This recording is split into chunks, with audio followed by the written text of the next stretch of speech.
नमस्कार, सुप्रभात. मी श्वेता. तुम्ही पाहताय न्यूज 18 लोकमत बुलेटिनमध्ये तुमचं स्वागत. मुंबईकरांसाठी सुरुवातीला एक महत्त्वाची बातमी आहे.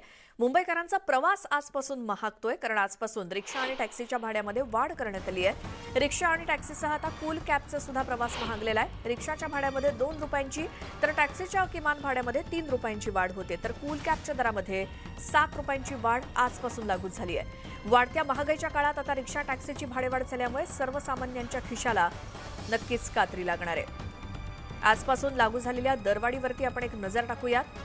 भाडेदरामध्ये वाढ केल्यामुळे रिक्षाचे सध्याचे 1.5 किलोमीटर या पहिल्या टप्प्याचं किमान भाडं 21 रुपयांवरून 23 रुपये आजपासून होत आहे, तर टॅक्सीचं भाडं 25 रुपयांऐवजी आता 28 रुपयांवरती जाऊन पोहोचलंय.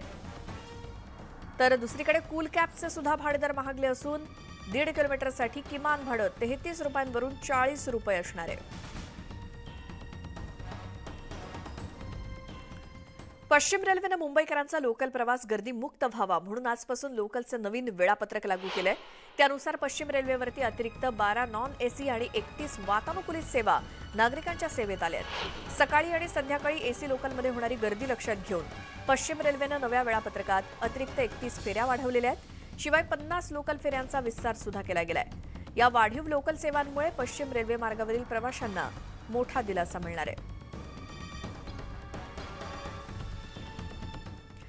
भारत देश आजपासून डिजिटल तंत्रज्ञानाच्या नव्या युगामध्ये प्रवेश करतोय, कारण भारतामध्ये आज पंतप्रधान नरेंद्र मोदी यांच्या हस्ते 5G सेवेचा शुभारंभ होणार आहे आणि त्यामुळे 2022च्या अखेरीस देशभरात अतिशय वेगवान अशी इंटरनेट सेवा सुरू होते. 5G मुळे मोबाईल धारकांना अधिक चांगल्या दर्जाची इंटरनेट सेवा मिळणार आहे. उत्तम कव्हरेज, जास्त डेटा आणि अत्यंत विश्वासार्ह संवाद सुविधा उपलब्ध होणार आहे. वाराणसी आणि अहमदाबादमध्ये जिओच्या 5G सेवेला सुरुवात होईल आणि यावेळी उत्तर प्रदेशचे मुख्यमंत्री योगी आदित्यनाथ आणि गुजरातचे मुख्यमंत्री भूपेंद्र पटेल हे देखील उद्घाटनाला उपस्थित राहतील.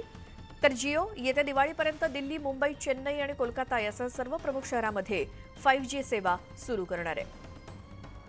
3G आणि 4G पेक्षा 5G मध्ये काय वेगळं आहे आपण पाहूयात. 5G 5व्या पिढीचं मोबाईल नेटवर्क आहे. त्यामुळे मोबाईल नेटवर्क अतिशय वेगानं हे डेटा प्रसारित करतोय. 3G आणि 4Gच्या तुलनेमध्ये 5Gचा वेग हा जास्त आहे. 4Gच्या तुलनेत 5G 10 पटीनं वेगानं सेवा देणार आहे आणि संपूर्ण एंड टू एंड नेटवर्क भारतामध्ये तयार केलं जात आहे.